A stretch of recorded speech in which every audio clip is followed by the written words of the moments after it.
Good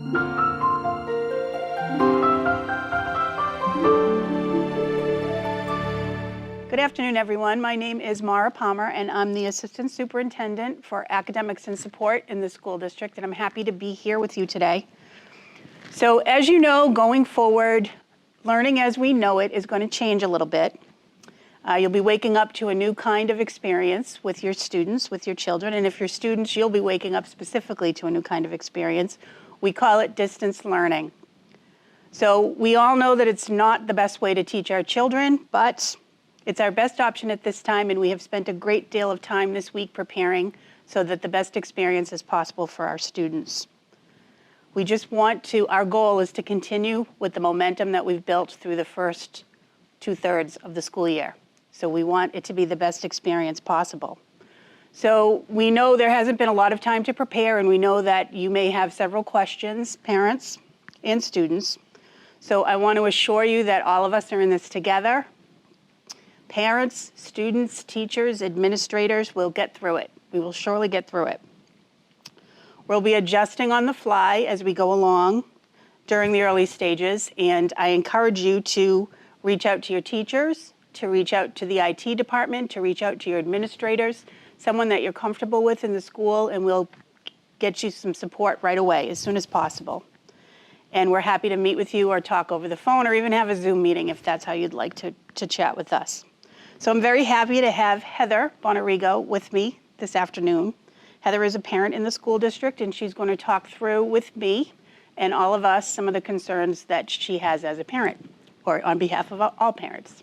Great, thank you. Heather. Thank you, Maura. Thank you so much for having me. And I can tell you that I really appreciate all of the district's support and understanding as we go through what are clearly uncharted waters for all of us. For sure. And as parents, I think we all appreciate all of the planning and the hard work that the district, the teachers, the staff, the administrators are all putting into this.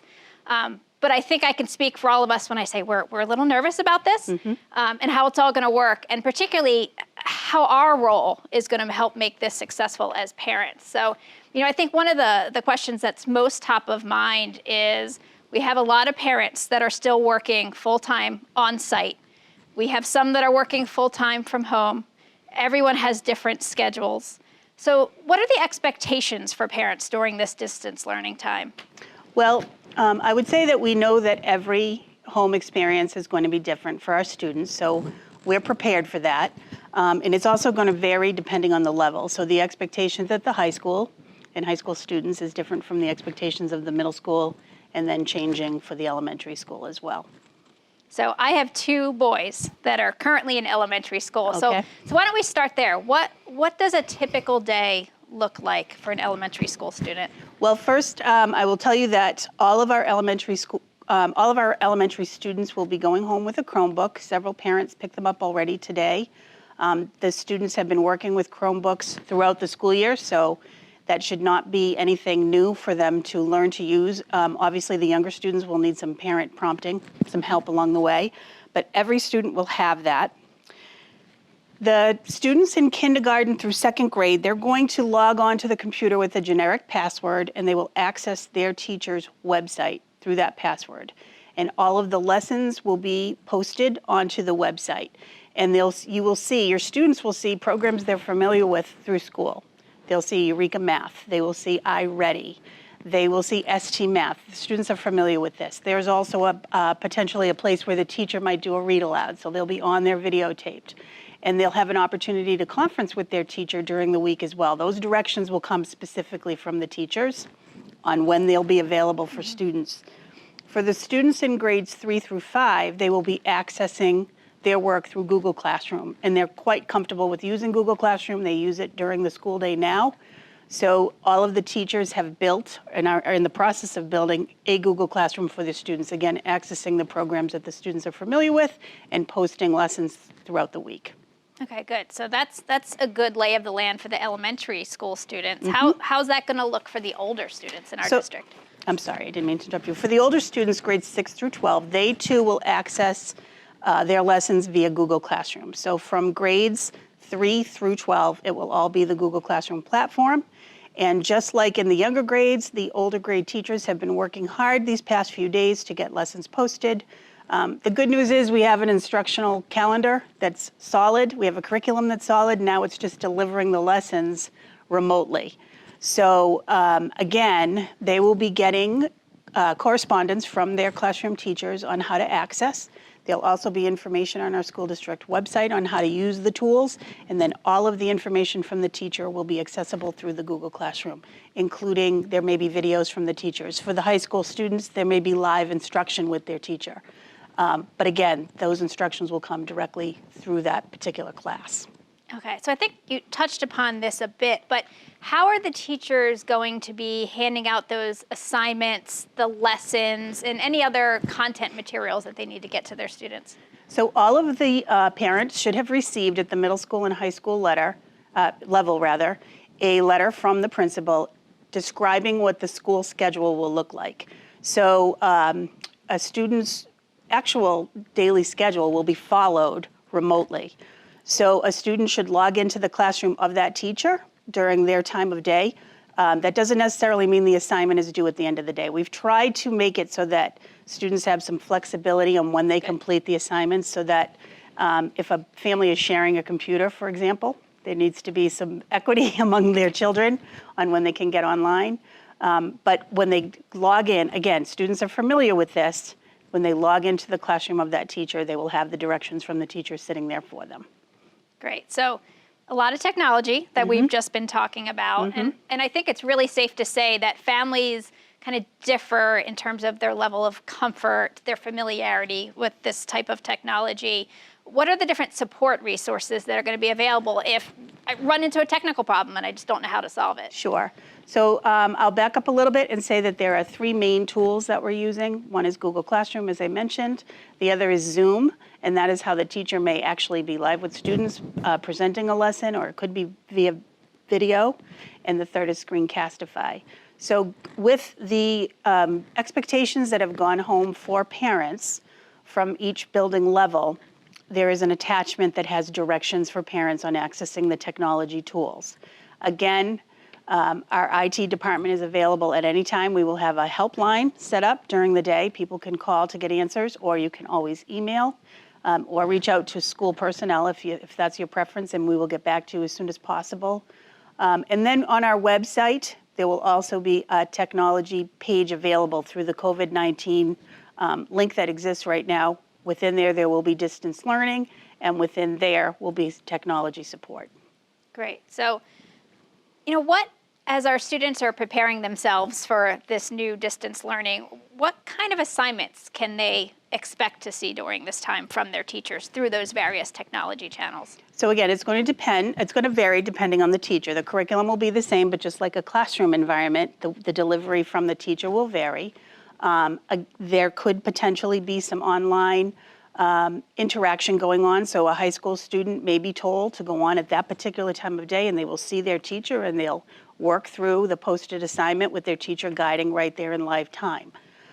It could be an assignment. There will be some expectation for high school students to do a do now, as we're calling it, which is a way to just track participation that the student's there. It might be a short question that they need to answer in post. Again, it should not be any deviation from the curriculum that was planned already, even if we were here every day. So it would be that same instructional calendar that we follow with the essential content. Of course, we've needed to kind of take a look and make some priorities on what can be taught remotely, because it's not the same as being in the physical classroom every day. But there could be some movement. There could be a project that's assigned. Students will still have their unified arts classes. They'll see, starting next week, they'll see assignments posted by the music teacher, the art teacher, and trying to get creative on how we can get students moving so they're not on screen time all day long too. So again, it's difficult to generalize, because it is really going to depend on the course or the level of student and also the teacher. Great. So I think as a parent, one of the questions that I've had is, how do we make sure that our students get, credit for the day? So how's that going to work? So again, as I mentioned, they're going to participate in regular assignments that are assigned by the teacher. Teachers are going to be as flexible as possible, so there will never be an expectation that it's in by such and such a time. That's does not have a lot of time in between to get the assignment done. And as I mentioned, attendance may be as simple as answering a question for the teacher, just so the teacher knows that the student is there and working. We're going to do our best to track participation along the way. Teachers will have an established school day, so they'll be working every day during school hours. Students will be informed on the office hours of the teacher. So for example, Wednesday at the high school will be office hour day. So the teachers, even though they'll also be accessible during the time of the class, on Wednesday would be office hours specifically where students can access their teacher for some extra help, questions, things like that. So again, they can contact them through the classroom, or they could email them, or whatever the teacher prefers, or ask the students to use as a mode of communication. Oh, that's great. So it sounds like there are a lot of support structures and networks set up for families. So that gives me a little bit of a sense of relief here.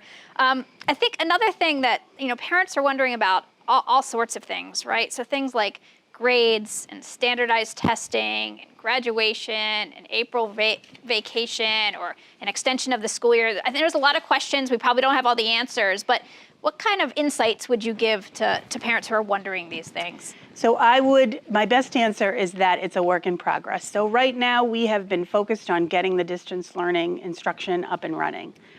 It feels like we've been at this for a long time, but it's really only been a few days. So after we go live tomorrow, we'll kind of wait and make sure that everybody's comfortable doing what they need to do on both the teacher end and the family end. And right now, we are planned to have remote instruction running or distance learning through April 3rd, and then we'll take it from there. So things that are, standardized testing that's scheduled for after April 3rd is still scheduled at this point. So we'll just continue to communicate along the way as we get guidance on some of those standardized programs that we need to participate in. For example, New Hampshire state testing that takes place in the spring. Right now it's scheduled. We'll just need to wait and see what happens there. But we will keep everybody informed along the way. Great, thank you. And I know, as parents, we really appreciate that constant communication. And I think that's what's going to help us all kind of get through this together as a community with some semblance of normalcy here. So, I really appreciate you taking this time. I know that this is a quickly evolving situation, so much planning, so much work going on in the background. So I think it was important that you took this time, and we really thank you for that as a community. Is there anything in parting that you would like to share with parents, with the community at large, as we embark on this journey of distance learning? I guess I would just like to first say how incredibly proud I am of the entire community in this past week. I mean, I'm always proud of the community of Salem, but if it takes a village, if we know it takes a village, this is certainly the time that's true. And everyone has worked very, very hard to get this program up and running for tomorrow. There's no question we will make mistakes. There's no question that adjustments will need to be made along the way, but we will do that. We request your patience as we work through it. We request that you communicate along the way, and we will all do the best we can working together. Great, thank you. Okay, thank you very much, Heather, for being here today. And again, just as a final word, please be reminded to check our website under COVID-19 for other information, and please do not hesitate to reach out to anyone within the school district if you have questions. Thank you.